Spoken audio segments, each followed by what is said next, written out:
मैं वही कहूंगा जो मैं जानता हूं,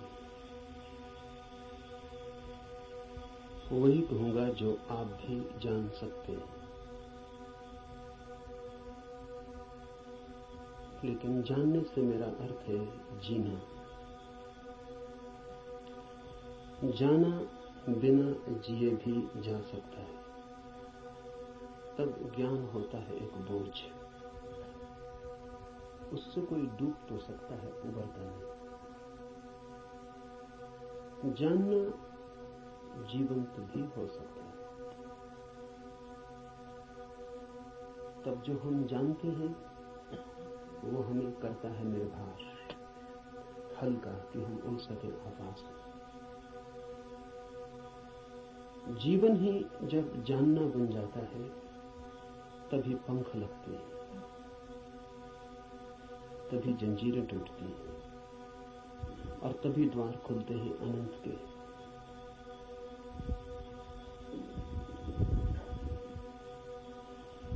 लेकिन जानना कठिन है।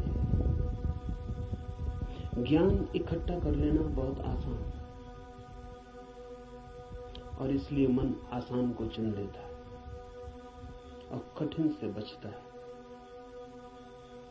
लेकिन जो कठिन से बचता है वो धर्म से भी वंचित रह जाएगा।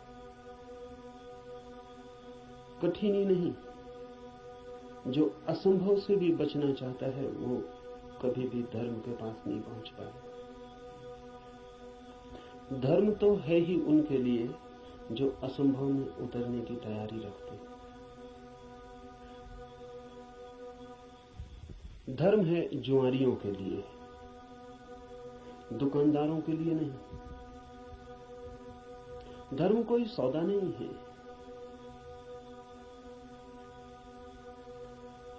धर्म कोई समझौता भी नहीं है। धर्म तो है दांव। जुआरी लगाता है धन को दांव पर, धार्मिक लगा देता है स्वयं को। वही परम धन है।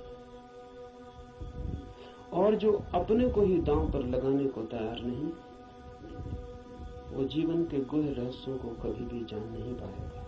सस्ते नहीं मिलते हैं वे रहस्य। ज्ञान तो बहुत सस्ता मिल जाता है। ज्ञान तो मिल जाता है किताब में, शास्त्र में, शिक्षा में, शिक्षक के पास। ज्ञान तो मिल जाता है करीब करीब मुफ्त, कुछ चुकाना नहीं पड़ता है। धर्म में तो बहुत कुछ चुकाना पड़ता है। बहुत कुछ कहना ठीक नहीं, सभी कुछ दांव पर लगा दे कोई तो ही उस जीवन के द्वार खुलते हैं। इस जीवन को जो दांव पर लगा दे उसके लिए ही उस जीवन के द्वार खुलते हैं। इस जीवन को दांव पर लगा देना ही उस जीवन के द्वार की कुंजी है। लेकिन ज्ञान बहुत सस्ता है, इसलिए मन सस्ते रास्ते को चुन लेता है, सुगम को। सीख लेते हैं हम बातें, शब्द, सिद्धांत, और सोचते हैं जान लिया। अज्ञान बेहतर है ऐसे ज्ञान से। अज्ञानी को कम से कम इतना तो पता है कि मुझे पता नहीं। इतना सत्य तो कम से कम उसके पास है। जिन्हें हम ज्ञानी कहते हैं उनसे ज्यादा असत्य आदमी खोजने मुश्किल। उन्हें यह भी पता नहीं है कि उन्हें पता नहीं। सुना हुआ, याद किया हुआ कंठस्थ हो गया, धोखा देता है। ऐसा लगता है मैंने भी जान लिया। मैं आपसे वही कहूंगा जो मैं जानता हूं, क्योंकि उसके कहने का ही कुछ मूल्य है।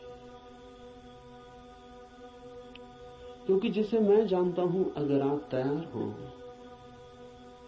तो उसकी जीवंत चोट आपके हृदय के तारों को भी हिला सकती है।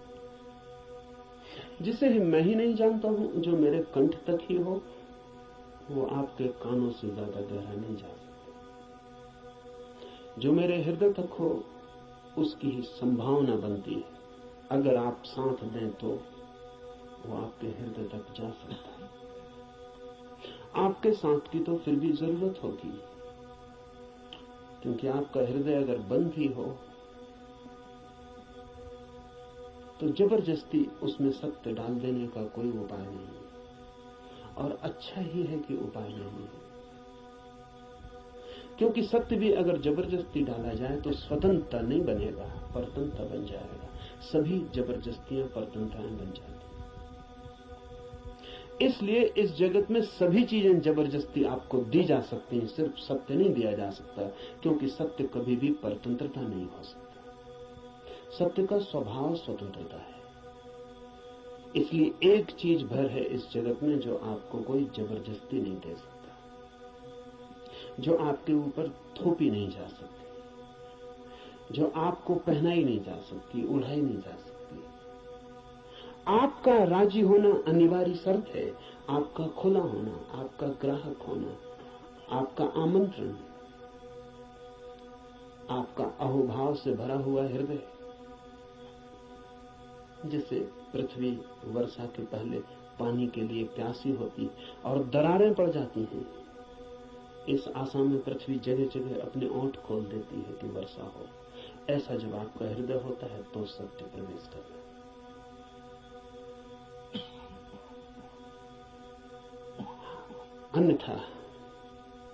अन्यथा सत्य आपके द्वार से भी आकर लौट जाता है। बहुत बार लौटा है, बहुत जन्मों जन्मों में। आप कुछ नए नहीं, इस पृथ्वी पर कुछ भी नया नहीं, सभी बहुत पुराने हैं। आप बुद्ध के चरणों में भी बैठ के सुने हैं, आपने कृष्ण को भी देखा है, आप जीसस के पास भी उठे बैठे हैं, लेकिन फिर भी वंचित रह गए, क्योंकि कभी भी आपका हृदय तैयार नहीं था।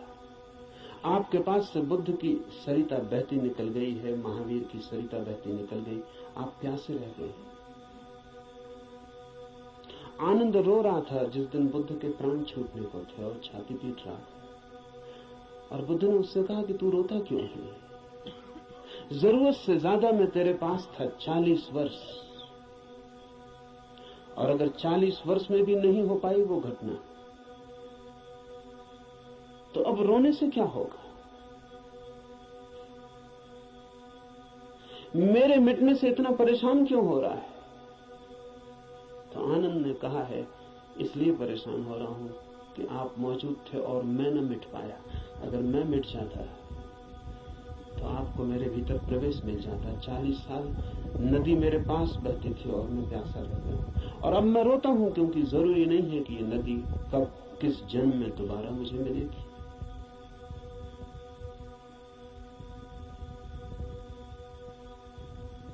आप कुछ नए नहीं हैं। आपने बुद्धों को दफनाया, महावीरों को दफनाया, जीसस, कृष्ण, क्राइस्ट, सबको आप दफना के जी रहे हैं। उनकी वो हार गए आपसे। आप काफी पुराने, जब से जीवन है तब से आप हैं। अनंत यात्रा है। कहां हो जाती होगी चूक? बस यही हो जाती है कि आप खुले ही नहीं, बंद है। मैं तो आपसे वही कहूंगा जो मैंने जाना है। अगर आप भी अपने को एक खुलापन बना सके तो आप भी उसे जान लेंगे।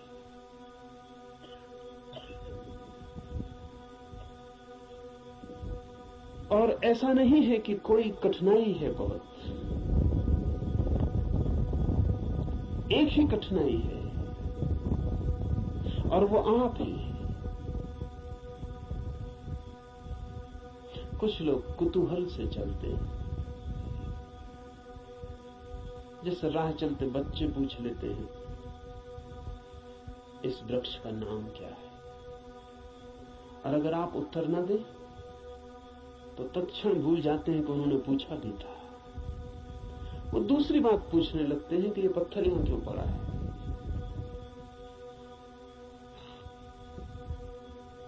पूछने के लिए पूछते हैं, जानने के लिए नहीं पूछते। बिना पूछे नहीं रह सकते हैं, इसलिए पूछते हैं। जानने के लिए नहीं पूछते, जो लोग कुतूहल से जी रहे हैं वो अभी भी बचकाने हैं। अगर आप ऐसे ही पूछ लेते हैं कि ईश्वर क्या है, जैसे कि कोई बच्चा राह चलती दुकान देख के पूछ लेता हो कि ये खिलौना क्या है, तो आप अभी बच्चे हैं। और बच्चा तो माफ किया जा सकता है, आप माफ नहीं किए जा सकते। कुतूहल नहीं चलेगा। धर्म कोई खिलवाड़ नहीं है बच्चों का। और फिर उत्तर भी मिल जाए तो उससे कोई प्रयोजन नहीं है। बच्चे का मजा पूछने में है।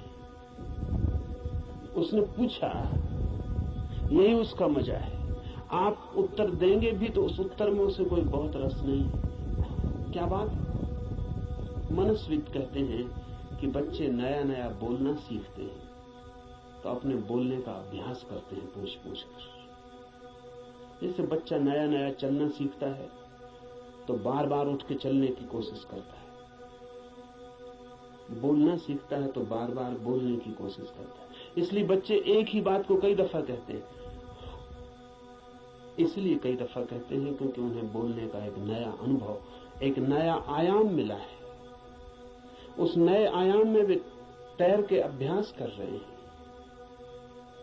इसलिए कुछ भी पूछते हैं, कुछ भी बोलते हैं। अगर आप भी धर्म की दुनिया में कुछ भी पूछ रहे हैं, कुछ भी बोल रहे हैं, कुछ भी सोच रहे हैं और कोई गहरी जिज्ञासा नहीं है, बस कुतूहल है, तो अभी आप और कुछ बुद्धों को दफनाएंगे। अभी और न मालूम कितने बुद्धों को आपके साथ मेहनत करनी पड़ेगी।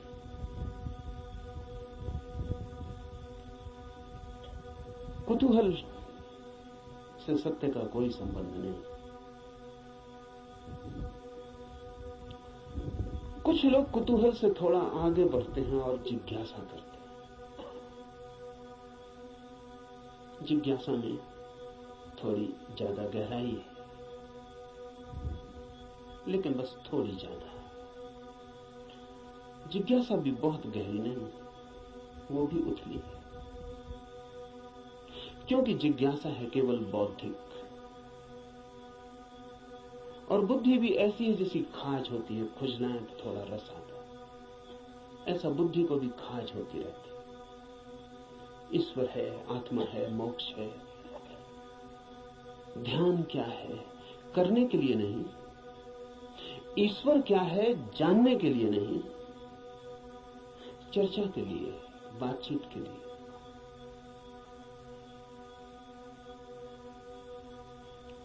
एक बौद्धिक मजा है, एक बौद्धिक व्यायाम है। तो लोग ऊंची बातें करते हैं, लेकिन उन बातों पर कभी भी कोई दांव नहीं लगाते। ईश्वर है या नहीं, इससे कोई प्रयोजन नहीं है। और ईश्वर हो तो, ईश्वर न हो तो वे जैसे हैं वैसे ही बने रहते हैं। ये बड़े मजे की बात है। एक आदमी मानता है कि ईश्वर है और एक आदमी मानता है कि ईश्वर नहीं, और दोनों की जिंदगी बराबर एक सी। कोई गाली दे तो उसे भी क्रोध आता है जो मानता है कि ईश्वर है, और उसे भी क्रोध आता है जो मानता है कि ईश्वर नहीं। बल्कि कई दफे तो ये देखा जाता है कि जो मानता है ईश्वर है उसे ज्यादा क्रोध आता है, क्योंकि जो मानता है कि ईश्वर नहीं है वो ज्यादा से ज्यादा क्या कर सकता है? आपका गाली दे सकता है, मार सकता है, हत्या कर सकता है। लेकिन जो मानता है ईश्वर है वो आपको नरक तक में सड़ा सकता है। उसके पास ज्यादा उपाय क्रोधित होने के। अगर ईश्वर के मानने और न मानने से कोई भी अंतर जीवन में न पड़ता हो तो उसका अर्थ है कि ये ईश्वर से कोई संबंध नहीं है, बौद्धिक बातचीत है।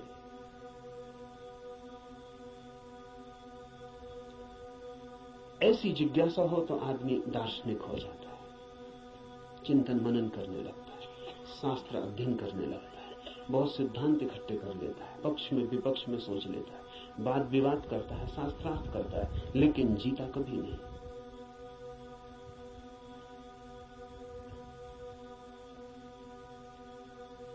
अगर आप भी सिर्फ जिज्ञासा से भरे हैं तो यात्रा नहीं होगी। जिज्ञासा से भरे हुए लोग वे हैं जो मील के पत्थर के पास बैठ जाते हैं और पूछते हैं मंजिल क्या है, कितनी दूर है, और सदा यही पूछते हैं, लेकिन कभी उठ के चलते नहीं। जानते तो आप भी कितना है, क्या कमी है जानने में? करीब करीब सभी कुछ जानते हैं। जो बुद्ध ने जाना हो, महावीर ने, कृष्ण ने जाना हो, वो सभी आप भी तो जानते हैं। गीता में पढ़ के आपको ऐसा नहीं लगता कि ये बातें तो हमें भी मालूम आपको भी है, पर सिर्फ बुद्धि तक है, आपके हृदय तक उनका बीज नहीं पहुंचा। और बुद्धि पर रखे हुए विचार वैसे ही होते हैं जैसे पत्थर पे कोई बीज को रखते हैं। बीज तो होता है लेकिन पत्थर पे रखा रहता, अंकुर नहीं फूट सकता। अंकुर फूटना हो तो बीज को पत्थर से गिरना पड़े, जमीन खोजनी पड़े, और जमीन की भी ऊपर की सतह ठीक नहीं है क्योंकि और गीली जगह चाहिए, तो थोड़ा जमीन के भीतर पहुंचना पड़े जहां थोड़ी पानी की सुविधा हो, थोड़ा रस बहता हो। बुद्धि पर पत्थर की तरह बीज रख जाते हैं, हृदय तक जब तक न गिर जाए तब तक गीली जगह नहीं मिलती। हृदय में थोड़ा रस बहता है, थोड़ा प्रेम, वहां थोड़ा पानी है, वहां कोई बीज गिरे तो अंकुरित होता है, नहीं तो कभी अंकुरित नहीं होता। जिज्ञासु व्यक्तियों के पास बहुत कुछ होता है, लेकिन पत्थर पर रखे हुए बीजों की भांति। जमीन भी ज्यादा दूर नहीं होती, लेकिन थोड़ी यात्रा भी मुश्किल है। चलना बिल्कुल नहीं है तो पत्थर पर ही बीज रखा रह जाता है। इतनी यात्रा तो करनी ही पड़ेगी कि बीज पत्थर से नीचे गिरे, जमीन पर आए, जमीन में जगह खोजे, थोड़ी गीली भूमि को पाए, थोड़ा छिप जाए अंधेरे में। ध्यान रहे, जगत में जो भी जन्म पाता है वो गहन, मौन, एकांत, अंधेरे को चाहता है। बुद्धि में तो जितनी चीजें रखी हैं वो सब खुले प्रकाश में रखी हैं, वहां अंकुर नहीं होते। हृदय है, आपके भीतर गीली जमीन है छिपी हुई, वहां कुछ पैदा होता है। इसलिए जो सिर्फ जिज्ञासा से जीते हैं वे विद्वान बन जाते हैं, पंडित बन जाते हैं, ज्ञानी बन जाते हैं,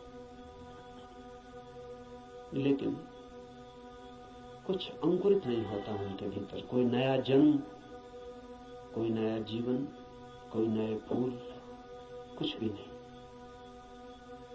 एक और जिससे संबंध है हमारा, एक और भी दिशा है खोज की, उसे हम कहते हैं मुमुक्षा। जानने की फिक्र नहीं है, जीने की फिक्र है। जानने की फिक्र नहीं है, होने की फिक्र है। ये सवाल नहीं है कि ईश्वर है, सवाल यह है कि क्या मैं ईश्वर हो सकता हूं। अगर ईश्वर हो भी और मैं ईश्वर न हो सकूं तो कोई सार नहीं है। सवाल ये नहीं है कि मोक्ष है, सवाल ये है कि क्या मैं भी मुक्त हो सकता हूं। अगर मैं मुक्त हो ही ना सकूं और मोक्ष हो भी कहीं तो क्या अर्थ है। ये बात नहीं है कि आत्मा है भीतर या नहीं, हो या ना हो। सवाल असली ये है कि क्या मैं आत्मा हो सकता हूं। मुमुक्षा है होने की खोज, और जब कोई होना चाहता है तब दांव पर लगना पड़ता है।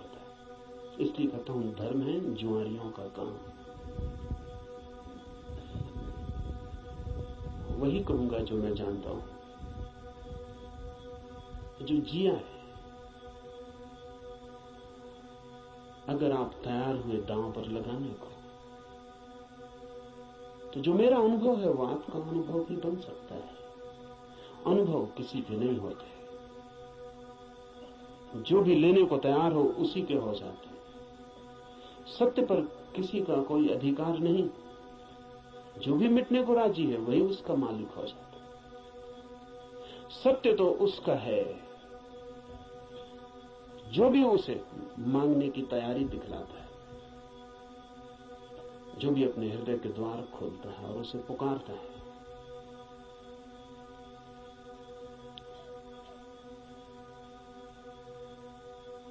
इस उपनिषद को इसीलिए चुना है। ये उपनिषद अध्यात्म, का सीधा साक्षात्कार है। सिद्धांत इसमें नहीं है, इसमें सिद्धों का अनुभव है। इसमें उस सब की कोई बातचीत नहीं है जो कुतूहल से पैदा होती, जिज्ञासा से पैदा होती। नहीं, इसमें तो उनकी तरफ इशारे हैं जो मुमुक्षा से भरे हैं, और उनके इशारे हैं जिन्होंने पा लिया है। कुछ ऐसे लोग भी हैं कि जिन्होंने नहीं पाया, लेकिन फिर भी मार्गदर्शन देने का मजा नहीं छोड़ पाते। मार्गदर्शन में बड़ा मजा है। सारी दुनिया में अगर सबसे ज्यादा कोई चीज दी जाती है तो वो मार्गदर्शन है, और सबसे कम अगर कोई चीज ली जाती है तो वो भी मार्गदर्शन है। सभी देते हैं, लेता कोई भी नहीं। जब भी आपको मौका मिल जाए किसी को सलाह देने का तो आप चूकते नहीं। जरूरी नहीं है कि आप सलाह देने योग्य हो, जरूरी नहीं कि आपको कुछ भी पता हो जो आप कह रहे हैं, लेकिन जब कोई दूसरे को सलाह देनी हो तो शिक्षक होने का मजा छोड़ना बहुत मुश्किल हो जाता है। शिक्षक होने में मजा क्या है? आप तत्काल ऊपर हो जाते हैं मुफ्त में और दूसरा नीचे हो जाता है। अगर कोई आपसे दान मांगने आए तो 2 पैसे देने में कितना कष्ट होता है, क्योंकि कुछ देना पड़ता है जो आपके पास है। लेकिन सलाह देने में जरा भी कष्ट नहीं होता, क्योंकि जो आपके पास है ही नहीं उसको देने में कष्ट क्या है? आपका कुछ खो ही नहीं रहा है, बल्कि आपको कुछ मिल रहा है, मजा मिल रहा है, अहंकार मिल रहा है। आप भी सलाह देने की हालत में हैं आज, और दूसरा लेने की हालत में। आप ऊपर हैं, दूसरा नीचे।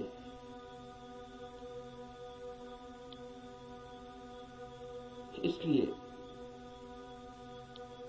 कहता हूं कि इस उपनिषद में कोई सलाह, कोई मार्गदर्शन देने का मजा नहीं है, बड़ी पीड़ा है। क्योंकि उपनिषद का ऋषि जो दे रहा है वो जान के दे रहा है, वो बांट रहा है कुछ बहुत हार्दिक, बहुत आंतरिक।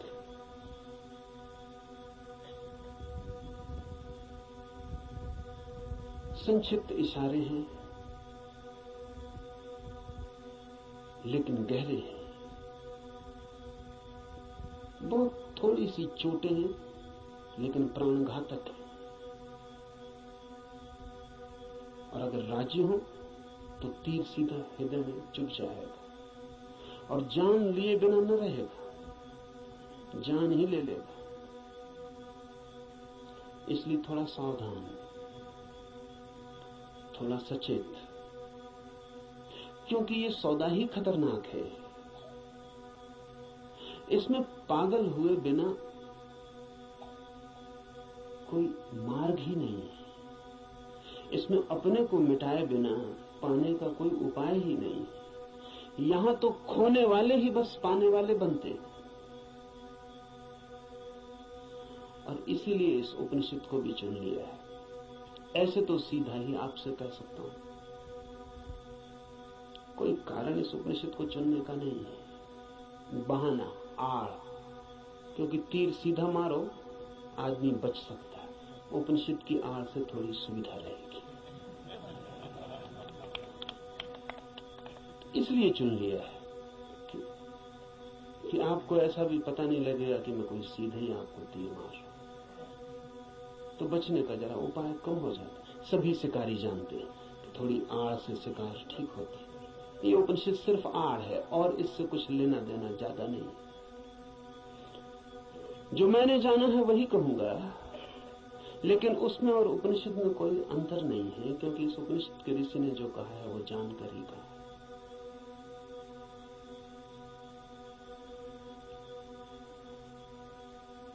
यह उपनिषद अध्यात्म की सूक्ष्मतम रहस्यों का उद्घाटन है।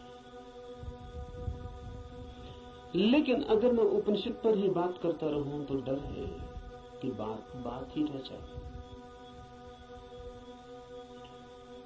इसलिए चर्चा तो पृष्ठभूमि होगी। इस चर्चा के साथ साथ प्रयोग, जो कहा है, जो इस ऋषि ने देखा है या जो मैं कहता हूं मैंने देखा है, उस तरफ आपके चेहरे को मोड़ने की कोशिश, उस तरफ आपकी भी आंखें उठाने, उस तरफ आपकी भी आंखें उठाने का प्रयास, वही मुख्य होगा।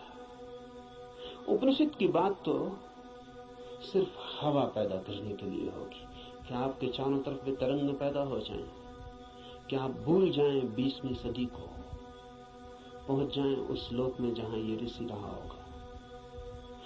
मिट जाए ये जगत जो चारों तरफ बहुत बेरौनक और बहुत कुरूप हो गया है, और याद आ जाए उन दिनों की जब ये ऋषि जिंदा रहा होगा।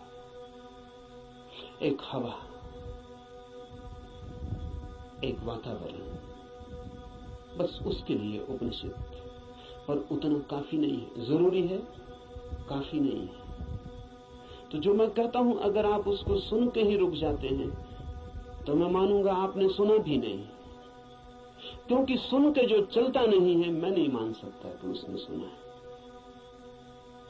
अगर आप सोचते हैं कि सुन के आपकी समझ में आ गया, इतनी जल्दी मत करना। सुन के समझ में आता होता तो हम कभी के समझ गए होते। सुन के ही समझ में आता होता तो इस दुनिया में समझदारों की कमी ना होती, ना समझ खोजना मुश्किल हो जाता। मगर ना समझ ही ना समझ, सुन के कुछ भी समझ में नहीं आता। सुन के सिर्फ शब्दों पे मुट्ठियां बन जाती, सुन के नहीं, करके ही समझ में आता है। इसलिए सुनना करने के लिए, समझने के लिए नहीं। सुनना करने के लिए, करना समझने के लिए। सुन के ही सीधा मत सोच लेना कि समझ गए। वो बीच की कड़ी के बिना कोई भी उपाय नहीं है, कोई भी रास्ता नहीं। लेकिन मन कहता है कि समझ गए, अब करने की क्या जरूरत है। मंजिलें चल के पहुंची जाती हैं। सब भी समझ लिया हो, यात्रा पथ पूरा स्मृति में आ गया हो, पूरा नक्शा जेब में हो, फिर भी बिना चले कोई मंजिल तक कभी पहुंचता नहीं। लेकिन सपना देखा जा सकता है। कोई आदमी यहीं सो जाए और सपना देख सकता है कहीं भी पहुंचने का। मन सपना देखने में बड़ा कुशल है। और ऐसा मत सोचना कि आप ही ऐसे सपने देखते हैं। जिनको आप बहुत बुद्धिमान कहते हैं, वे भी इसी तरह के सपने देखते रहते हैं। साधु हैं, सन्यासी हैं, महात्मा हैं, वर्षों से खोज में लगे हैं, लेकिन कहीं इंच भर नहीं पहुंचते, यात्रा ही नहीं करते। वो जो वर्षों से खोज में लगे हैं, वो सारी की सारी खोज वर्तुलाकार है। बुद्धि में ही वर्तुल बन जाता है, भंवर बन जाता है, उसी भंवर में घूमते रहते हैं। फिर उस भंवर में सब समा जाता है, वेद समा जाते हैं, उपनिषद समा जाते हैं, कुरान बाइबलें समा जाती हैं। उस भंवर में सब समा जाता है, लेकिन एक इंच भी गति नहीं होती। उपनिषद की हम चर्चा करेंगे, उपनिषद समझाने के लिए नहीं, उपनिषद बन जाने के लिए। यहां सुन के कुछ कंठस्थ हो जाए और आप भी बोलने लगे तो मैंने आपका नुकसान किया,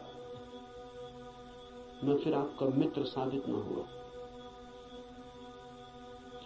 यहां सुन के आप जो सुना है वो बोलने लग जाएं तो कोई मूल्य नहीं है। यहां सुन के आपको भी वो हो जाए, आप भी वो देख लें, वो आंख आपकी भी खुल जाए, तो ही ऐसा समझें। एक कवि गीत गाता है किसी फूल के संबंध में। गीत में बड़ा माधुर्य हो सकता है, छंद हो सकता है, लय हो सकती है, संगीत हो सकता है। गीत की अपनी खूबी है, लेकिन गीत कितना ही गाए उस फूल को और कितना ही गुनगुनाए, तो भी गीत गीत है, फूल नहीं। और लाख हो गति और लाख हो छंद, तो भी गीत गीत है, फूल की सुगंध नहीं है। और आप उसी गीत से तृप्त हो जाए तो आप भटक गए। उपनिषद गीत है किसी फूल का जिसे आपने देखा नहीं अभी। गीत गजब का है, गाने वाले ने देखा है, पर गीत से तृप्त मत हो जाना। गीत फूल नहीं है। ऐसा भी हो जाता है कि कभी कभी आप फूल के पास भी पहुंच जाते हैं। कभी कभी फूल की एक झलक भी मिल जाती है, अचानक, आकस्मिक।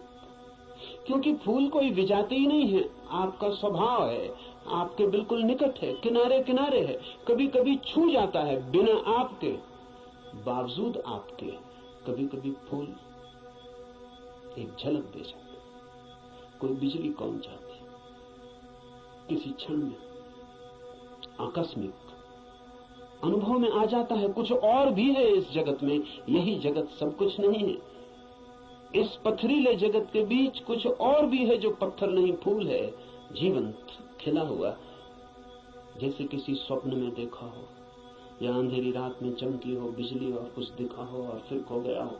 ऐसा कभी कभी आपके जीवन में भी हो जाए, कवियों के जीवन में अक्सर हो जाता है, चित्रकारों के जीवन में अक्सर हो जाता है। फूल की झलक बिल्कुल पास आ जाती है, फिर भी फूल कितने ही पास हो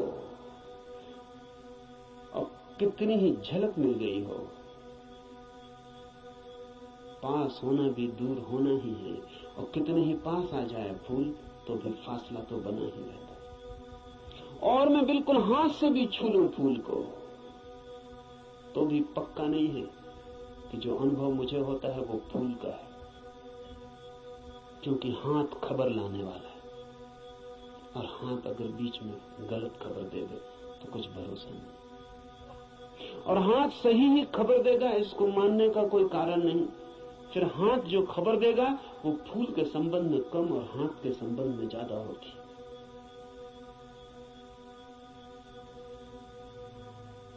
फूल ठंडा मालूम पड़ता है, जरूरी नहीं कि फूल ठंडा हो सकता है हाथ गर्म हो, इसलिए फूल ठंडा मालूम पड़ता है। खबर हाथ के संबंध में, क्योंकि खबर जब भी किसी माध्यम से आती तो सापेक्ष होती है, पक्का नहीं हुआ जा सकता। पोपोफ का मैं एक संस्मरण पढ़ रहा था। पोपोफ एक साधिका थी और गहरी साधिका थी, और पियोतर दिमित्रोविच ऑस्पेंस्की के पास साधना करते थे। एक दिन बैठी थी पास, एक सज्जन ने आके ऑस्पेंस्की से पूछा कि ईश्वर है या नहीं। तो ऑस्पेंस्की ने कहा कि ईश्वर नहीं। फिर ऑस्पेंस्की थोड़ी देर रुका और उसने कहा कि लेकिन मैं कोई गारंटी भी नहीं कर सकता।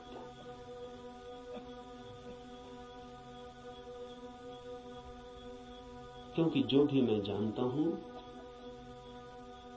वो सब माध्यम से जाना गया। कभी आंख से देखा है लेकिन आंख का भरोसा क्या, कभी कान से सुना है लेकिन कान गलत सुन सकता है, कभी हाथ से छुआ है लेकिन हाथ का क्या कहना। अभी तक सीधा नहीं देखा है, अभी तक आमने सामने नहीं हुआ हूं, इसलिए कोई गारंटी भी नहीं। अभी तक जो भी जाना है उसमें मुझे ईश्वर का कोई अनुभव नहीं हुआ, लेकिन जरूरी नहीं कि ईश्वर ना हो। इससे सिर्फ मेरी खबर मिलती कि मेरे अनुभव क्या है, इसलिए मैं कोई गारंटी नहीं कर सकता कि नहीं ही है। इसलिए मुझ पर भरोसा करके मत रुक जाए, खोजना। जब भी माध्यम से कुछ घटता है तो भरोसे का नहीं।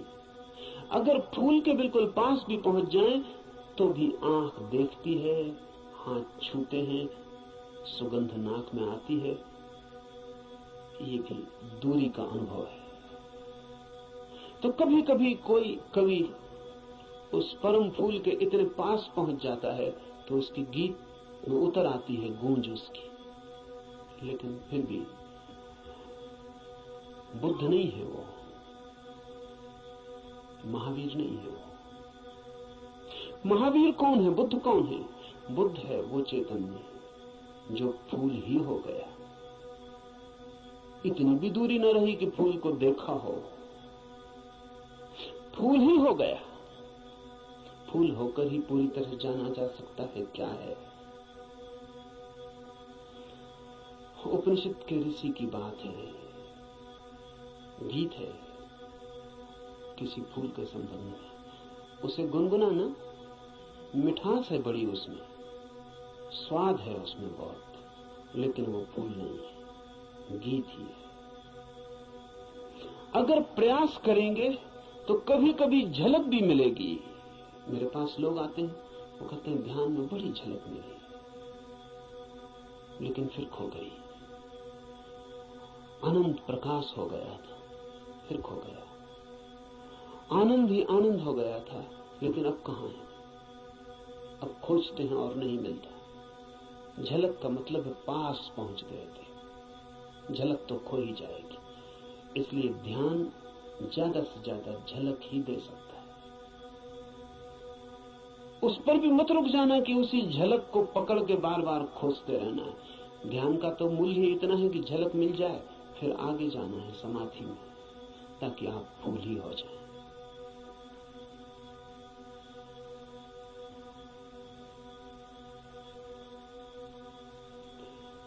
ध्यान में है झलक, समाधि में है हो जाना।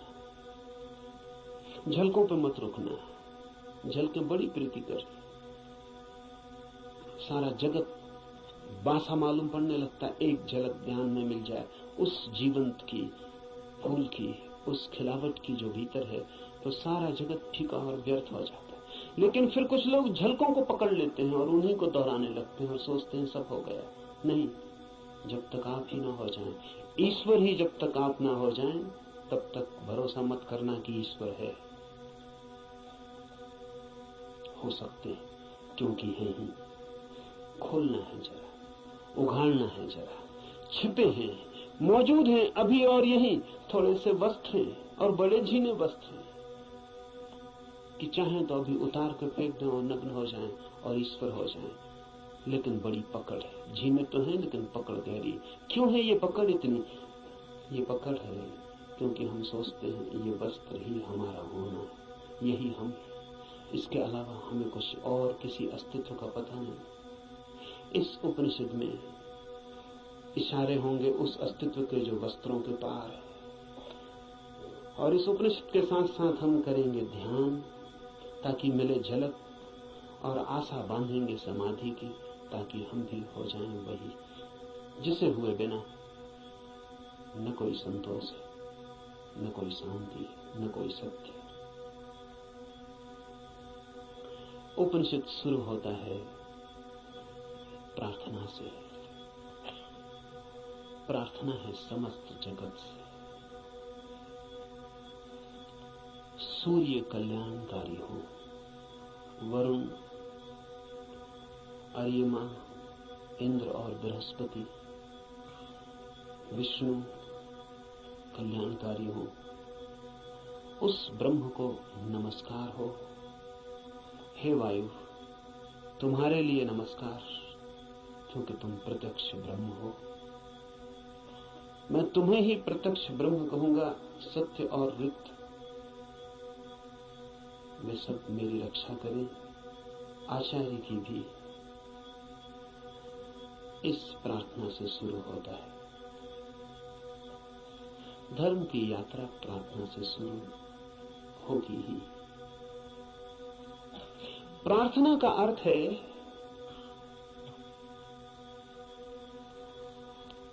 आस्था, आशा। प्रार्थना का अर्थ है इस सारे जगत के साथ हमारे जुड़े हुए होने का भाव। प्रार्थना का अर्थ है मुझ अकेले से क्या होगा, मुझ अकेले से होता तो हो गया होता, मुझ अकेले से तो क्षुद्र भी नहीं सध पाया। चाहा था धन मिल जाए वो भी नहीं मिला, चाहा था पद मिल जाए वो भी नहीं मिला। कैसी कैसी चाहें की थी, बड़ी छोटी थी, वे भी पूरी ना हुई। मुझ अकेले से तो संसार भी ना सधा। तो सत्य की ये महायात्रा मुझ अकेले से हो सकेगी? अकेले अकेले तो मैं संसार में भी हार गया हूं। सभी हारे हुए हैं संसार में। जो जीते हुए दिखाई पड़ते हैं वे भी, बस वे दूसरों को जीते हुए दिखाई पड़ते हैं, खुद तो बिल्कुल हारे हुए हैं।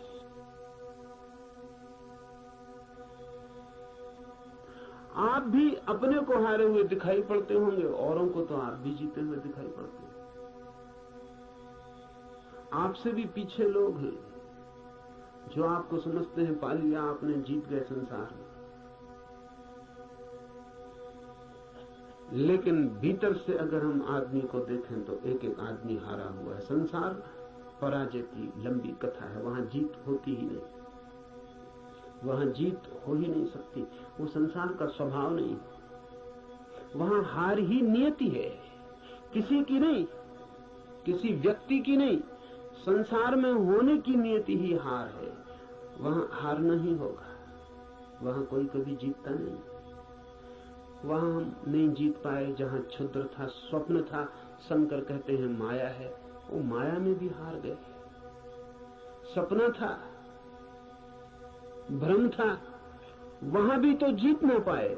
जब भ्रम में भी हार गए, सपने में भी न जीते, तो यथार्थ में, सत्य में अकेले से क्या होगा?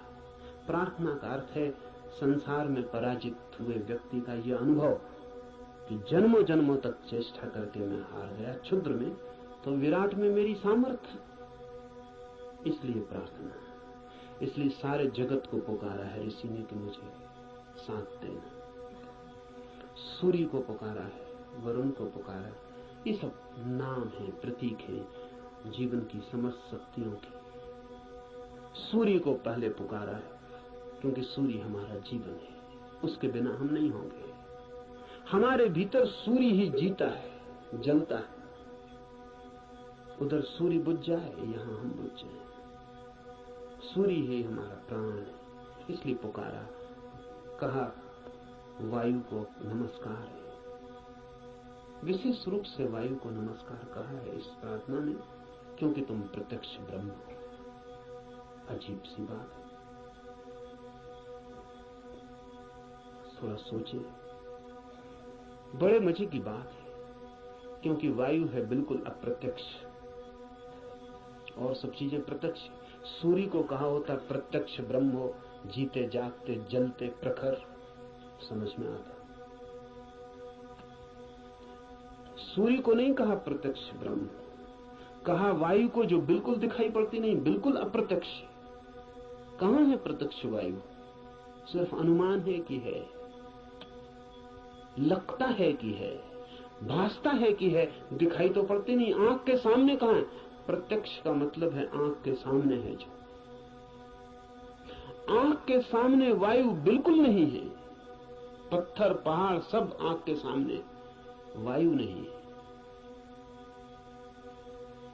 लेकिन ऋषि कहता है हे वायु नमस्कार तुम्हें, क्योंकि तुम प्रत्यक्ष ब्रह्म हो। इसलिए कहा कि वायु जैसे दिखाई नहीं पड़ती और है, और आंख को दिखाई नहीं पड़ती फिर भी आंख को छू रही है प्रतिपल। ऐसा ही परम सत्य है, दिखाई नहीं पड़ता, छू रहा है प्रतिपल। वायु दिखाई नहीं पड़ती क्योंकि हमारे पास देखने वाली आंख नहीं है। वायु तो यहां है, वायु के बिना तो हम भी नहीं हो सकते हैं। वही तो हमारी श्वास में हमें संभाले, उसका ही आवागमन तो हमारा सारा जीवन है, जो इतने निकट है, श्वास है जो हमारी, वो भी दिखाई नहीं पड़ती, क्योंकि हमारे पास आंखें बड़ी स्थूल है। तो हम जो बहुत मोटा मोटा है, स्थूल स्थूल है, वो देख लेते हैं। जो सूक्ष्म है वो हमें दिखाई नहीं पड़ता। वायु सूक्ष्मतम है, हमारे सामने मौजूद है, भीतर मौजूद है, बाहर मौजूद है, रोए रोए में मौजूद है और दिखाई नहीं पड़ती। इसलिए कहा कि तुम प्रत्यक्ष ब्रह्म हो, तुम ठीक ब्रह्म जैसी हो। वो भी यहाँ मौजूद है और दिखाई नहीं पड़ता, और रोए रोए में वही समाया है, रोआ रोआ वही है, और फिर भी उसका कोई पता नहीं चलता। इसलिए वायु को नमस्कार किया है कि हम वायु को तो जानते हैं, ब्रह्म को नहीं जानते। वायु से एक धागा जोड़ा है कि ब्रह्म में ठीक वायु जैसा है। इसलिए मैं तुम्हें प्रत्यक्ष ब्रह्म कहूंगा।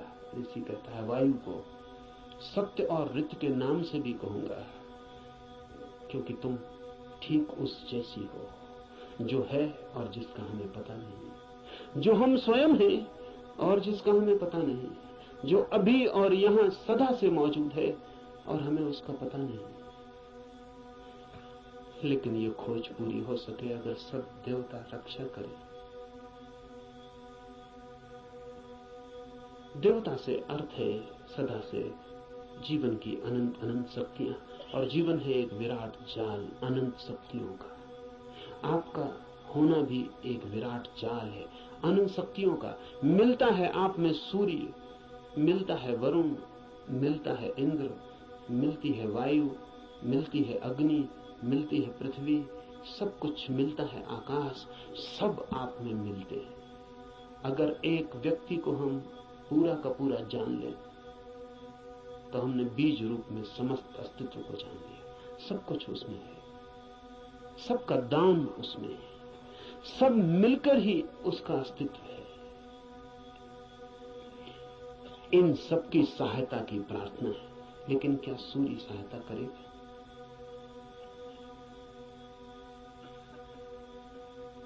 ये सवाल उठता ही है।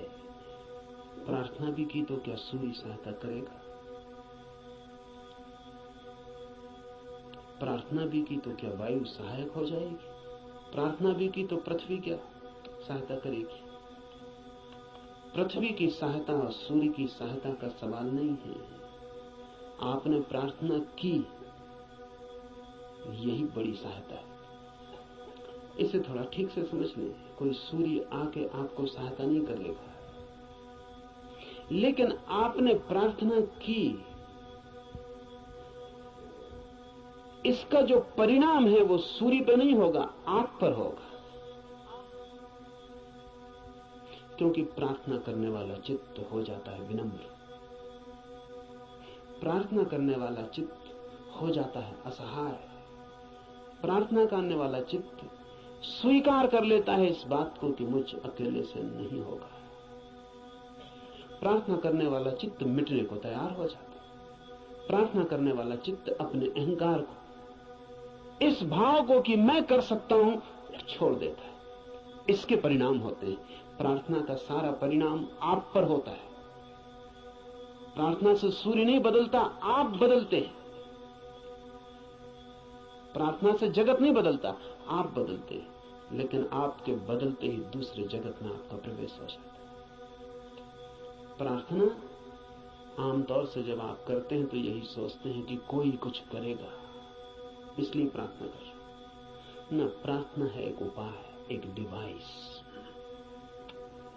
हाथ तो आप जोड़ते हैं किसी और के सामने, लेकिन जो परिणाम होता है वो होता है भीतर, जिसने हाथ जोड़े हैं उस पर। इसलिए बड़ी कठिनाई होती है। अगर आप वैज्ञानिक के सामने कहें कि हे सूर्य सहायता कर, तो कहेगा मूर्खता की बात है। क्या सूर्य तुम्हारी सहायता करेगा? कब किसकी सहायता की? कि हे इंद्र वर्षा कर, पागल हो गए हो? प्रार्थनाओं से कहीं वर्षाएं हो गई? वैज्ञानिक ठीक कहता है, न तो सूर्य आपकी सुनेगा, न बादल आपकी सुनेगी, न हवा आपकी सुनेगी, कोई आपकी नहीं सुनेगा। लेकिन आपने पुकारा, ये आपको बदल जाएगा। आपने कितने जोर से पुकारा, उतनी गहरी हूक आपके भीतर प्रवेश हो जाएगी। अगर आपके पूरे प्राण पुकार उठे तो आप दूसरे ही आदमी हो जाएंगे। इसलिए है प्रार्थना।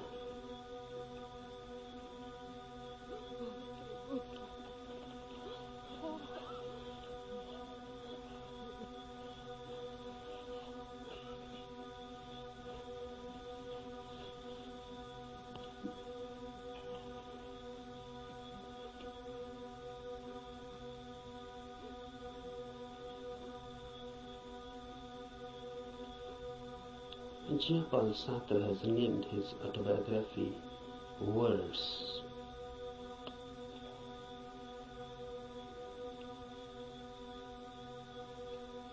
This christening of his autobiography as Words is significant, deeply significant. Really, everybody's biography is just words and nothing else. Because what is your mind? Words and words and words. If you analyze the mind, then what you are? Just words. A long sequence, a long procession of words.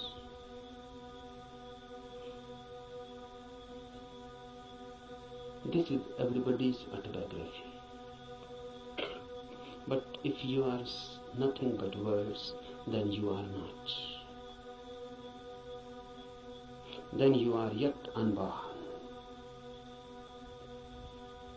Then you are yet to exist authentically. Because words are just words, sounds. They mean something, but basically they are meaningless. The meaning is given to them. And mind is just a mechanism, a natural computer. It goes on feeding on words, then creating more words out of them. Then you go on associating those words. You go on creating principles, philosophies, systems. And ultimately where you are. Truth is not a byproduct of a long process of words. Truth is not a word at all. Truth is out of words. Truth is beyond words or below words. Truth is experience, not words. Old Lao Tse has said, the truth cannot be said. Because when you say something, language has to be used. Words have to be used. And truth is not a word. So when you say it, you miss it. The moment you say it, you have missed it. It cannot be said. It can only be experienced.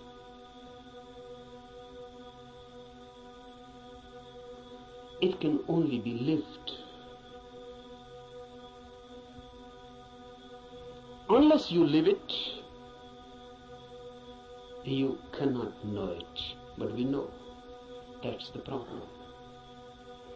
Rather, we know too much.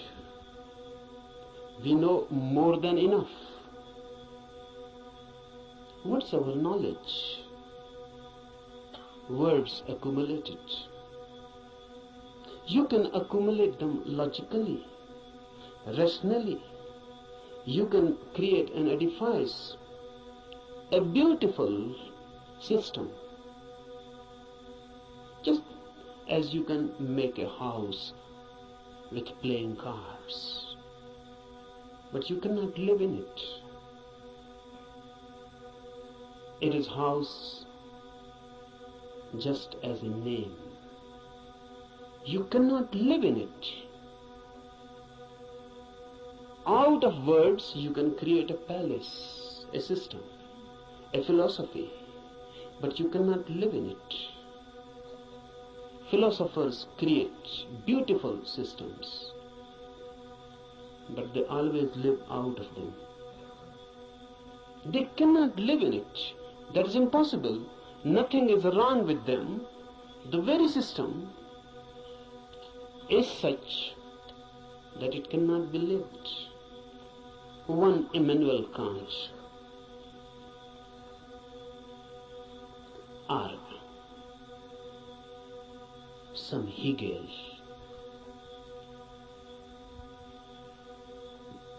they create out of words principles, hypotheses. They go on explaining the whole universe, but they themselves remain unexplained. They can explain the whole cosmos. They can say how the world was created. They can say what is the destiny. And look in them, dig deep, and you find a very miserable man, just as unhappy as anyone, as in hell as anyone.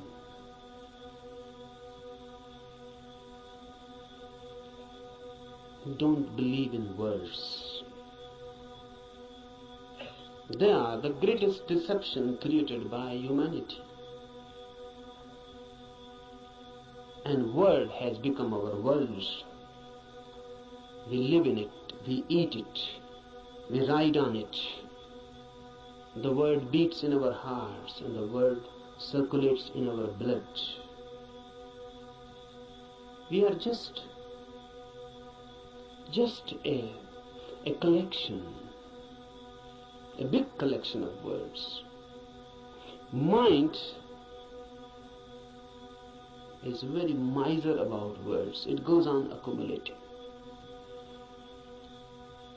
But remember, word is never the reality. I can use the word love. But love, the word, is not love, the experience. I can go on repeating love, love, love, and I can create a sort of auto-hypnosis, and I can believe that I know love because I know the word. To know the word is easy. To know love is difficult. Not only difficult, but impossible. Impossible not because the experience is impossible. Impossible because you are incurable. Because love can come only to you when you are not. And that is the path of everything that is great, deep. Love, truth, God. They come only when you are not. Your non-being becomes the passage. Someone was asking Mozart. Mozart was one of the greatest magicians of the world. Rare, unique. Someone asked him, which music you like most? And Mozart is reported to have replied, no music, sir. No music I like most.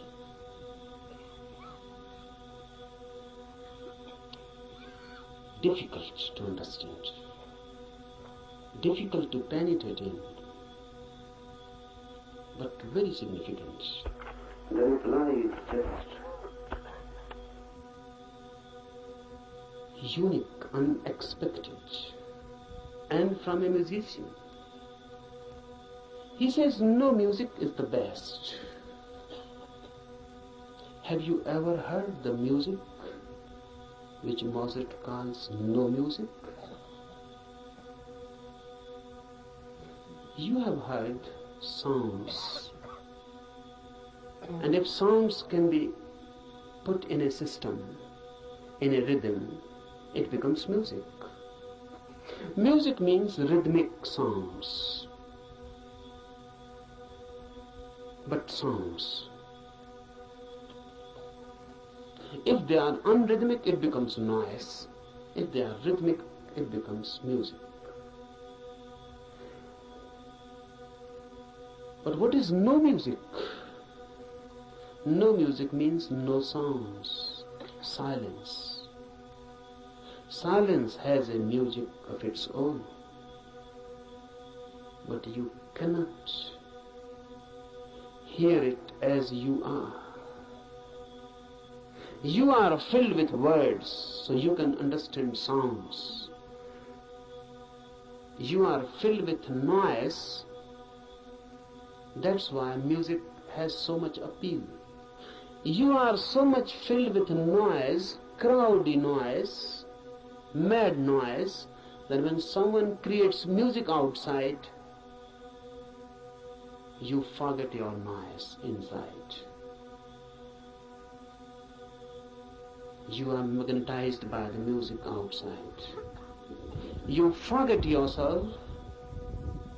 You become concentrated in the music outside. That's why music is loved so much. Music is a hypnosis created by sounds, rhythms, technique. Unless your inner noise ceases, unless your inner constant talk, chattering ceases, you cannot hear no music. This Upanishad is concerned with no music. No music means meditation. The state of mind when there is no noise within, then suddenly you become aware of a silence without. When you are silent, the whole universe becomes suddenly silent. When the whole universe is suddenly silent, for the first time you are authentically existent. For the first time you have being. For the first time you know who you are.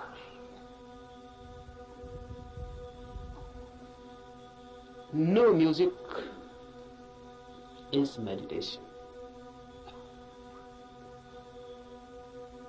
No noise inside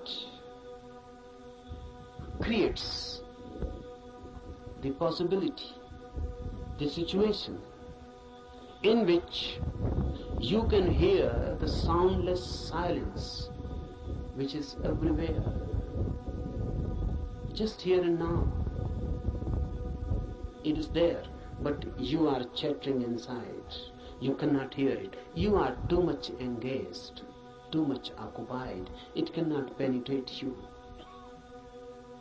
Become silent, and silence begins to penetrate you. And when your silence and the silence of the universe meet,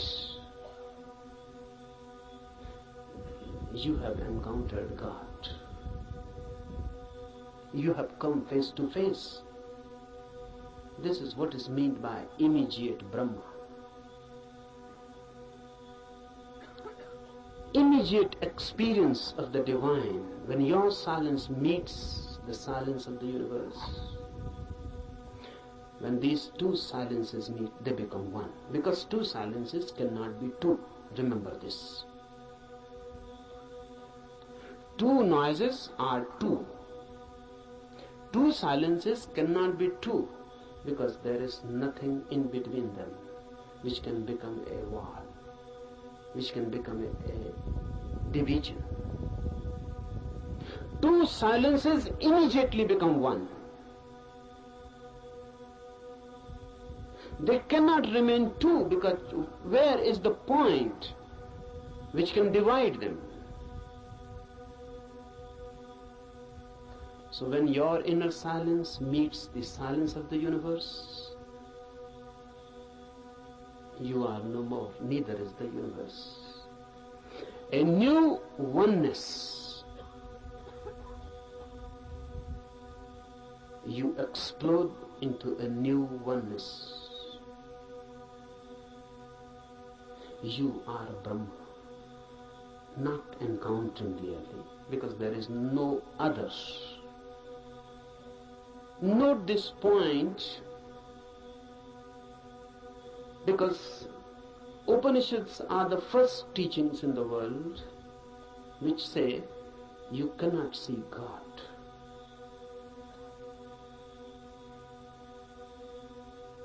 All the religions go on talking about seeing God. Upanishads are the first teachings, the oldest, which say you cannot see God, because in seeing two are needed, you and the God. God cannot be made an object of knowledge. God is your subjectivity. So you cannot put God before you. There is no way of meeting God. You can only dissolve in Him, or He can dissolve in you. Oneness is God. When two silences meet, oneness is created. Two silences meeting transform everything. In this camp, we will try to create a silence within you. We are not to do anything for the silence of the universe. It is always here and there. It is always the case. Only you are missing your silence. Once you can gain your silence, suddenly you are transformed into a different world, in a different being. You are no more the same. The old man is dead and a new is born. Creating of this inner silence is all that is meant by meditation.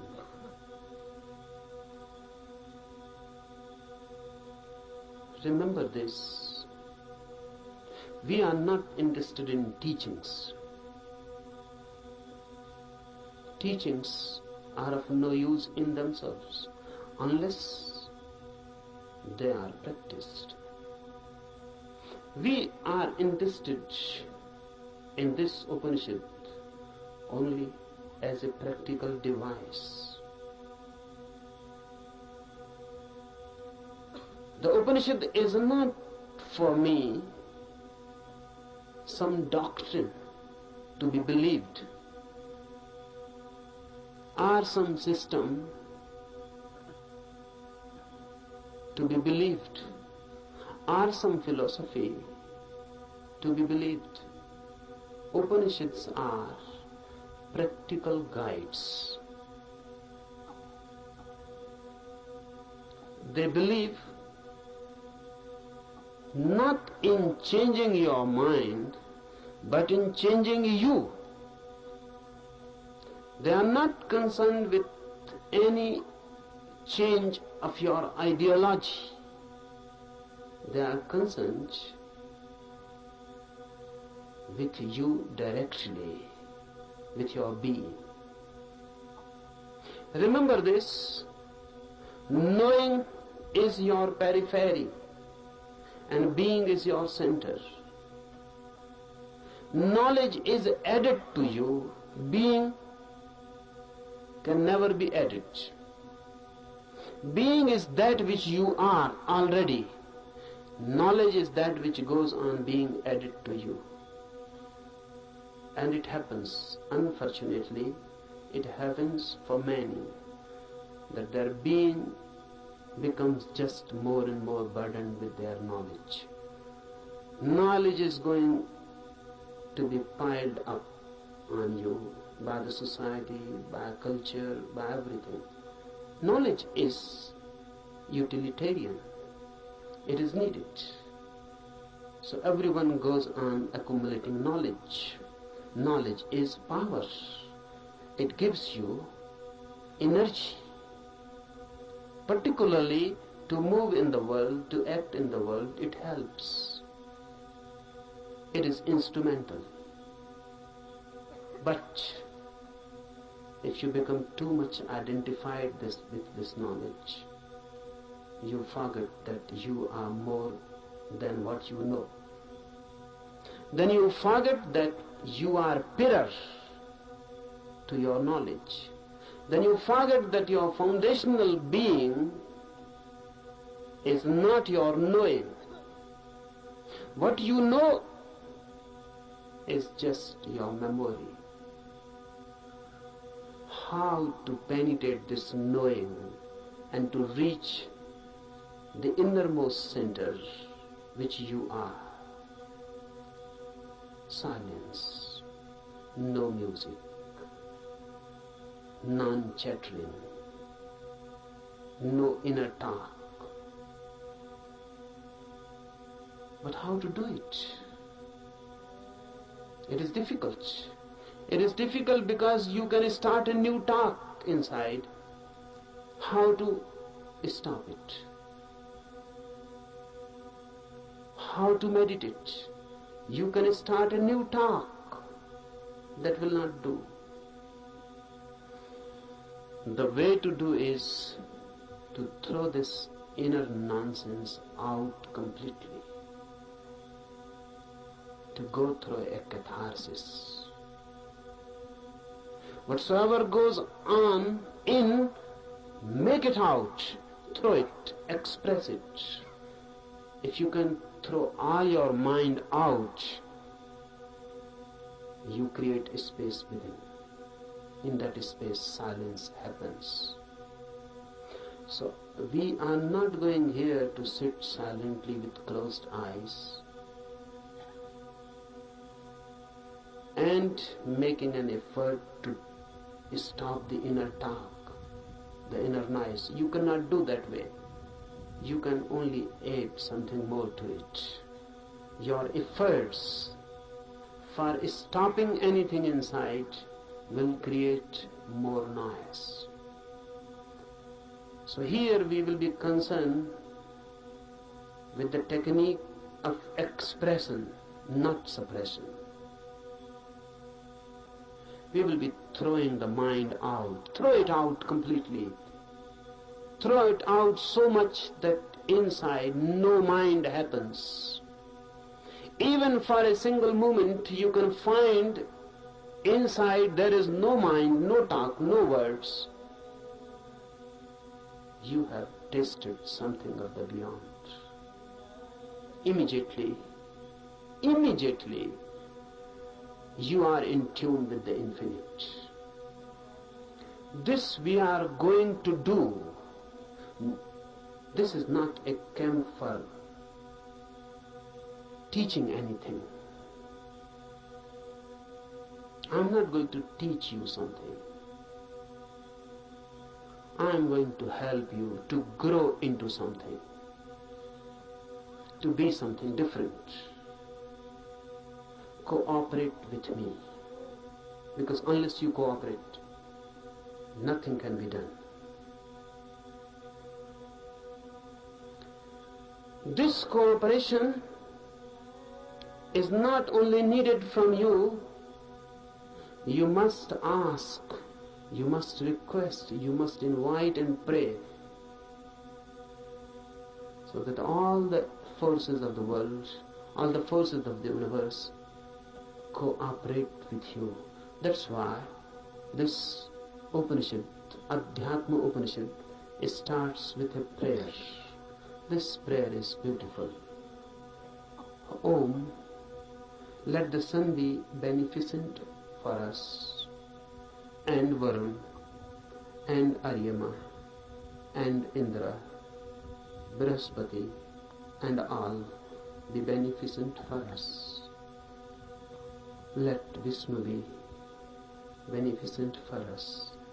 Salutations to that Supreme, O air, salutations unto you, for you are immediate Brahma, the Absolute, the Supreme. I shall call thee alone the immediate Brahma. I shall also call thee Ritha and Satya, the law and the reality. Let them protect me.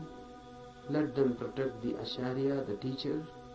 Oh, Shanti, Shanti, Shanti. With prayer we start. Why? Because man alone is helpless. Man alone cannot do anything.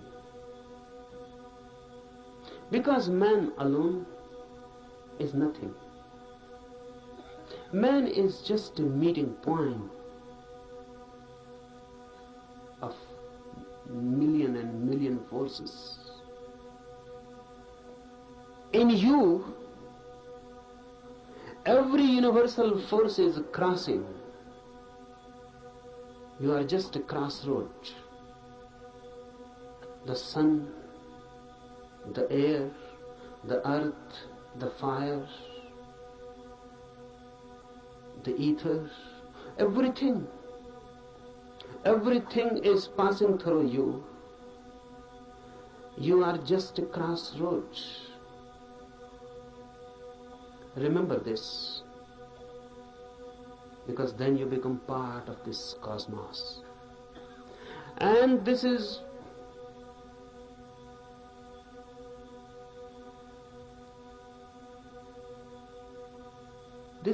very significant to remember, because the modern mind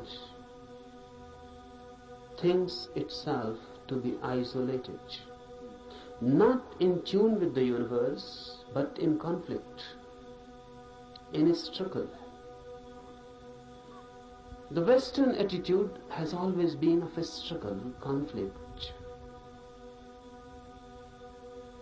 And now the Western mind has become the universal mind. No, there exists no such thing as Eastern mind. This Upanishad belongs to the Eastern mind. It existed once. It is totally different. Western attitude is of fighting with the universe, of conquering. How to conquer nature? How to conquer natural forces? This makes man alienated. Man becomes a stranger in this universe. A conqueror is bound to be violent. A conqueror is bound to be in conflict. And ultimately a conqueror is bound to find himself isolated, alone. Eastern mind is totally different. The very approach is not a fight, but of deep resonance. Universe and I are not two. I am part of it, just a wave in the great ocean. I belong to it, and it belongs to me. There is a belonging. I am not a stranger in this world.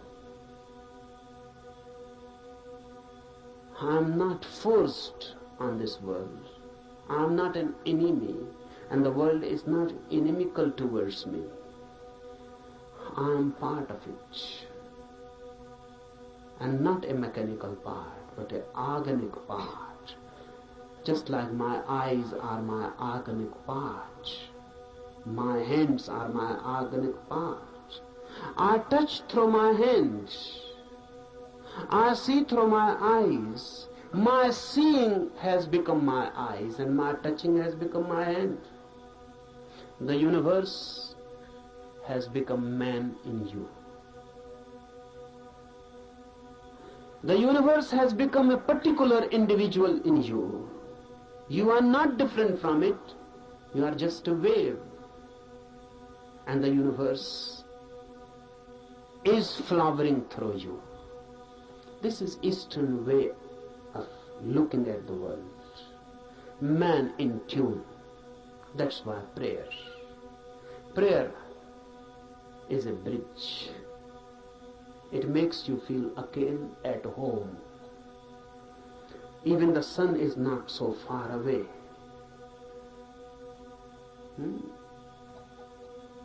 The Upanishad says, let sun be beneficent to us.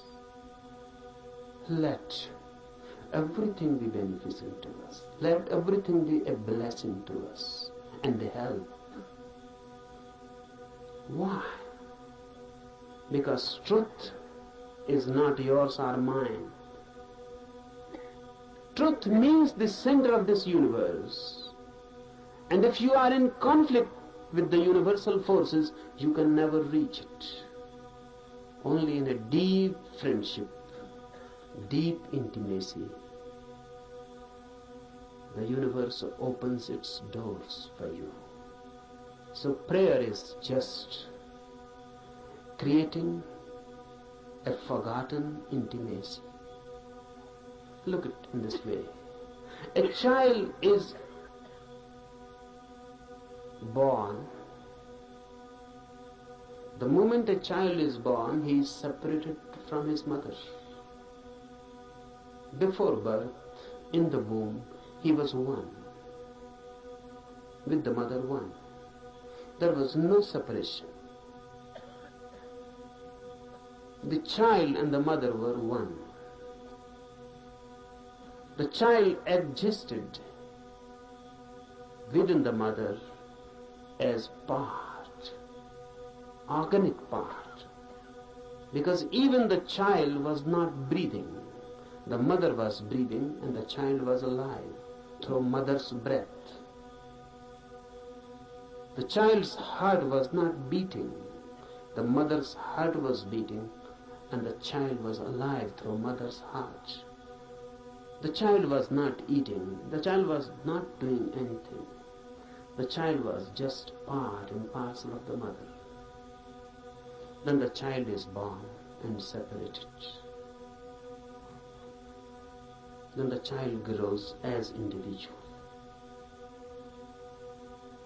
Away and away the child goes from the mother. The same happens with human consciousness. Before consciousness is born, you are one with the universe.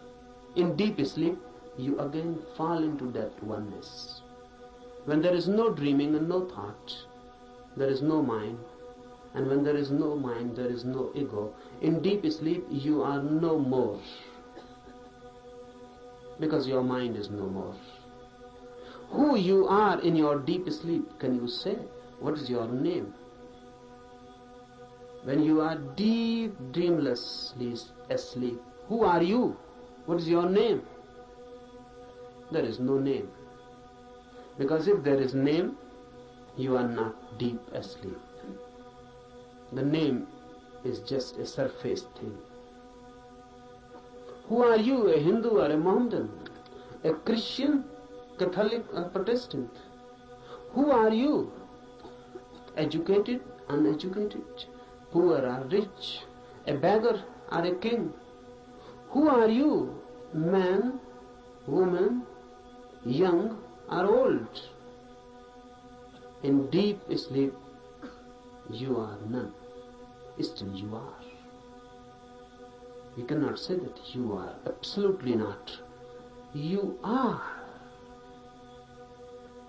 But you are not that which you are when awake.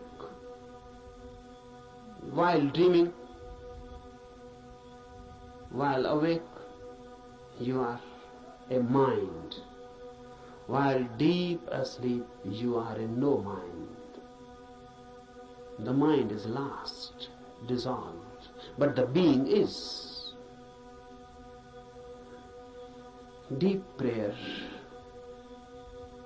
gives you this feeling of no mind, of deep oneness, as if the whole universe has become a womb. You have become just a child in the womb of your mother. The whole universe has become motherly. No conflict, just prayer, just a feeling and a trust. Prayer is a trust.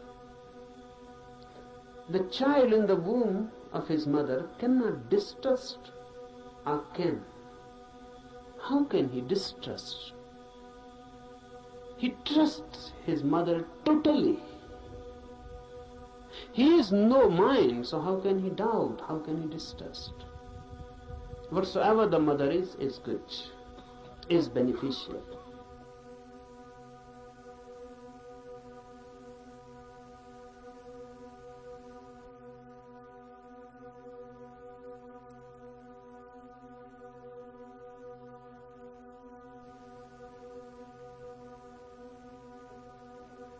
When you pray, you are throwing yourself back into a motherly universe. You are back into the womb of the world, of existence itself. And you trust. This trust is sown in the prayer. The sun will be beneficial, the air, the earth, everything. All the forces of the universe will be helpful.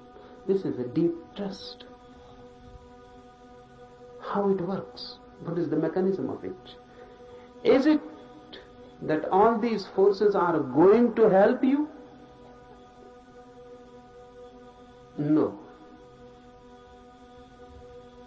No one is going to help you. But the moment you create this trusting, this prayer attitude, this prayerful attitude, once you create this bridge, all the barriers are withdrawn. Those barriers were created by you, now they are withdrawn. You are not in fight. You are ready to surrender. You are not going to conquer. You are ready to surrender. You are ready to withdraw your ego. They are not going to help you positively, but now negatively. All the problems, all the barriers, all the hindrances that were bound to be created by your ego will not be created anymore. Now you will not be your enemy. Understand this deeply. These forces, once taken as deeply related with you, intimate, friendly, homely, and the whole universe taken as a home, a motherly womb, then your fighting attitude dissolves. Then your conflicting mind dissolves. Then your violence, then your ego, the effort to be constantly this or that, the very beginning dissolves. And if you have no ego and a prayerful mind, suddenly, with full awakening, you fall into deep sleep. This is the mystery. Suddenly, with full awareness, you fall into deep sleep. That's why Upanishad has constantly declared that samadhi, the ultimate ecstasy which is achieved by meditation, is just like deep sleep with one difference. And that difference is awareness. In deep sleep you are unaware, unconscious. In samadhi, in ecstasy, you are conscious, aware. But the phenomena is the same. In deep sleep, you become part of the cosmos. In samadhi, ecstasy, you become part of the cosmos. In sleep, you are unconscious. What is happening? In samadhi, you are fully conscious. And once you can become consciously a part of this universe, you have achieved the goal. So from tomorrow morning, we will try to re-enter the womb of the universe by dissolving ourselves, by throwing away the main disease of human mind, the ego, by surrendering, by being receptive. We are not going to conquer the truth. Rather, on the contrary, we are going to allow the truth to conquer us.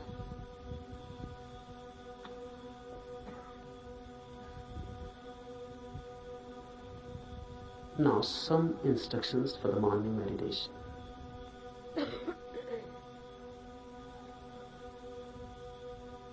First,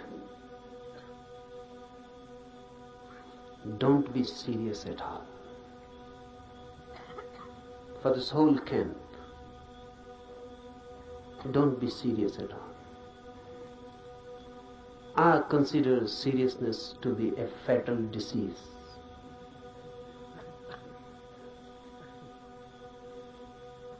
So please don't try to be long faces. Why I particularly say this? Because religious people are usually trying to be that. Don't be serious. Be more and more laughing, enjoying like small children. Because before the divine force, we are small children. So don't be serious. You cannot approach that divine force with a serious, sad face. That is a barrier. Laugh and dance and enjoy like small children, and you can enter the temple very easily. The doors are always open for the children. Be children-like. Jesus is reported to have said that only those who are like children will enter the kingdom of God. And look what Christians have done. They have created a very serious, sad religion. Jesus on the cross, a weeping religion, crying. Christians say Jesus never laughed. This is unbelievable. Because the man who said only those who are like children will enter the kingdom of God cannot be believed that he never laughed.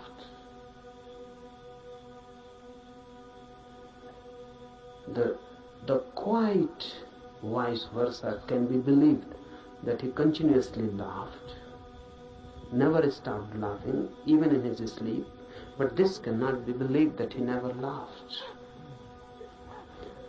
Be like children. Forget your ages, your experience, your knowledge. Throw them all, wholesale. Don't try by and by. Throw them, because unnecessary time is wasted. Just throw them, forget them. You may be someone, everyone is someone. If not in other eyes, in his eyes, everyone is someone. You must be someone. Here be nobody. Forget. Leave outside the campus ground your identities. You may be a doctor, you may be a professor. Leave all these diseases outside. You may be a rich man, you may be a politician, There are thousands and thousands types of diseases. Please leave them outside. Here come like small children. Then something is possible. Otherwise, nothing. So first thing, be completely non-serious. Second thing, for all these 8 days, laugh as much as you can. Why? Because you don't know the mechanism of the mind. Suppressed energies can be thrown out in many ways. Laughter is the easiest. Any energy, try it. Someone has abused you, you feel anger coming in, immediately laugh. And the same energy which was going to be anger will become laughter. You are sad, something has happened. The moment you remember you are sad, immediately laugh. Don't wait someone to help you. Laugh. And suddenly you will feel the change, the same energy which was going to take a shape, sad shape, is transformed into laughter. It has been released. So laughter I give you as a technique of release.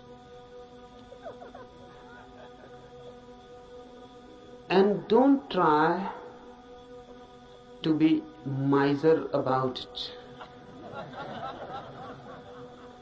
And don't try to find out any reasons for it. No reasons are needed.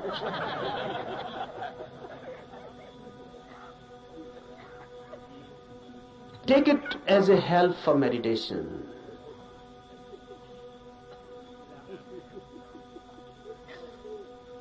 The whole thing takes a different dimension. Thirdly, for all these days to come, remember one thing constantly, that you are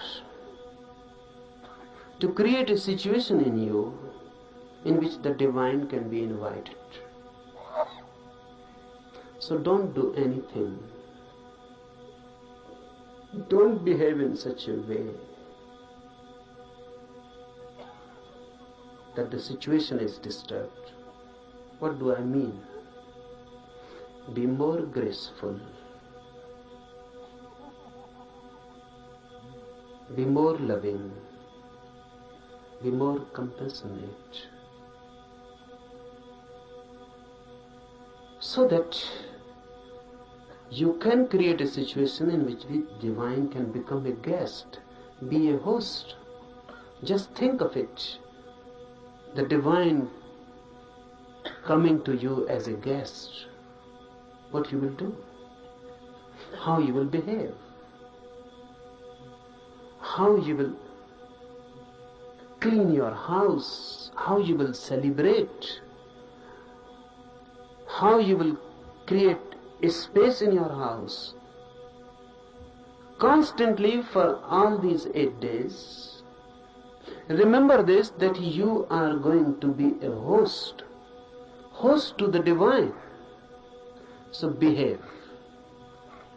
Always thinking of that. Remember, your laughter can become many things. It can be violent. It can be angry. It can be insulting to someone. Then you are not behaving like a host. Your laughter must become a grace. It must not be insulting to anybody. It must not be insulting, disturbing. It must not create something which can become a barrier. So do whatsoever you like, but constantly remember that in these 8 days, any moment the divine can enter in you.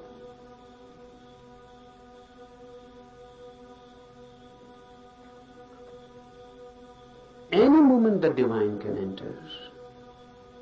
So remember that you are ready to receive.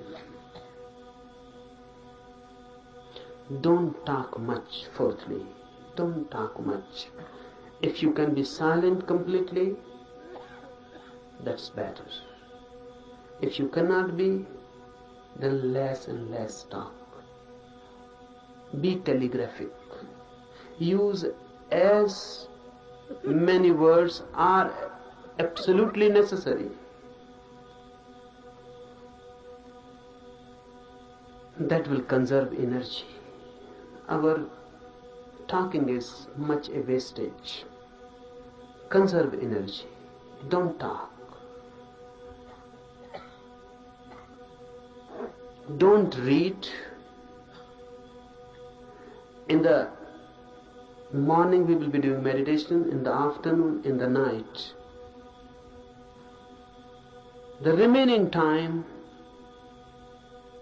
be more and more silent, happy, blissful. Sit somewhere, don't waste time in talking, and just wait. Remember this word, wait. Everyone knows the meaning, but no one knows the experience. Sometimes when you really wait, you are waiting for your beloved or your lover to come. You are a different man. A different quality enters in you. You are waiting for your beloved. Someone passes by the door, you just become eyes. The whole energy is transformed into eyes. Someone knocks on the door, you become attentive. The beloved may have come. Even the rustling of the leaves outside, dry leaves falling on the ground, and you feel the beloved has come. You are constantly alert. Alert, but not tense. Alert, but waiting.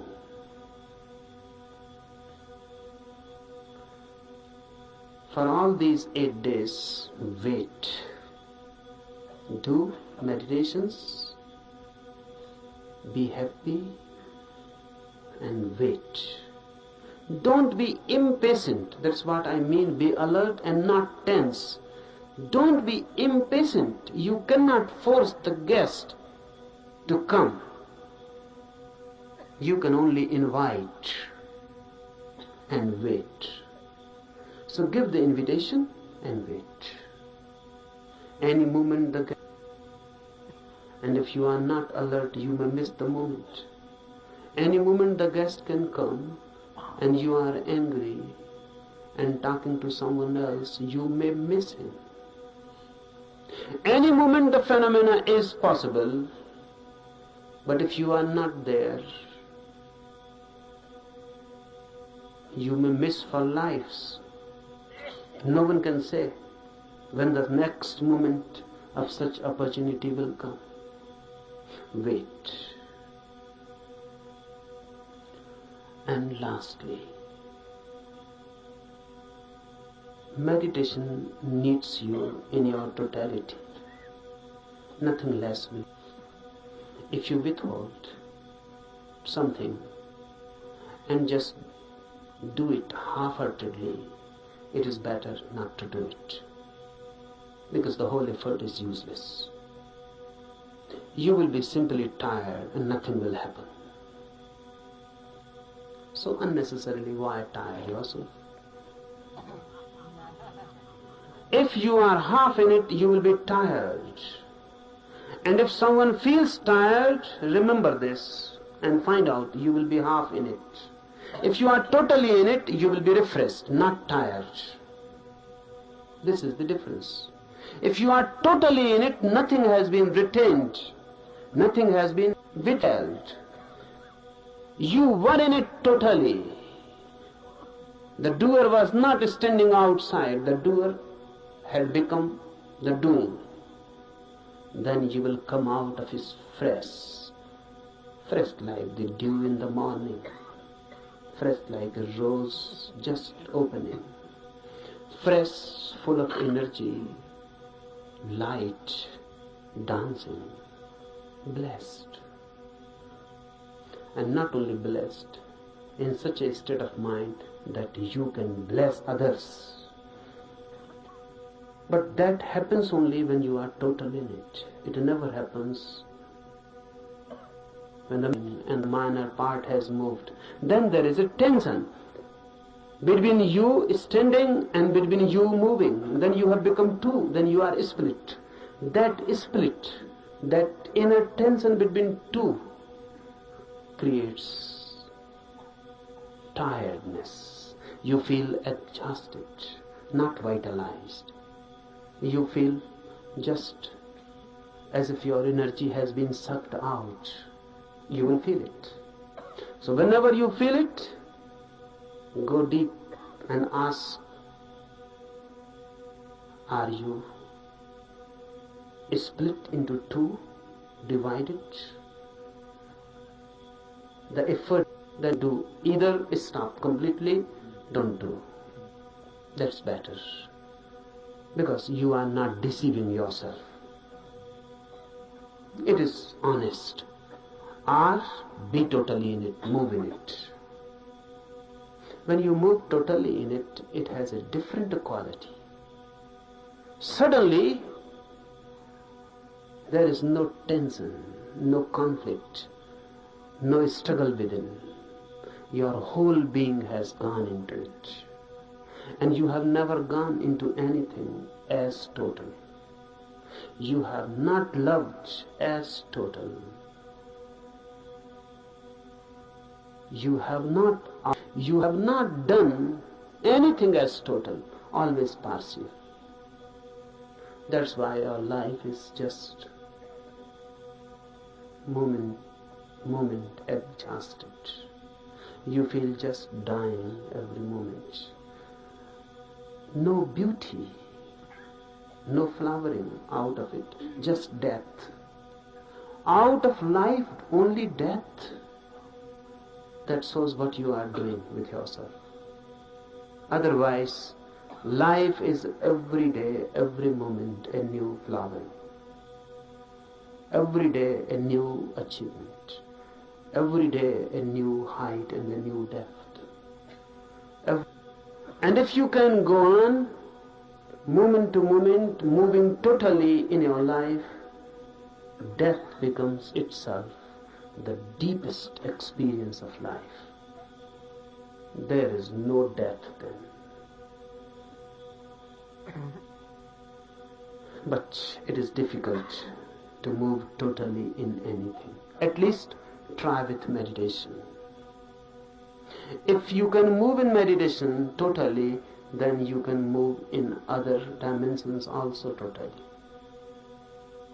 And a total life is a religious life. A religious life doesn't mean any ritual, doesn't religious worship, doesn't mean any religious affiliation. It means energy moving in its totality. And when you move total, you become holy. Why? Because all that is known as sin is possible only when you move in part. You can love someone totally, but you cannot hate someone totally. That's impossible. You can be compassion totally, but you cannot be anger totally. Really, a very strange phenomena happens. If you can just try to be totally angry, suddenly when the anger will be coming nearer and nearer to the totality, it will change into compassion. If you can try just to be angry totally with your full being, you will reach to the 99 degree. of anger, then if you move more, just nearing the 100%, suddenly you will know the anger has disappeared, and the object of your anger has now become object of your compassion. Because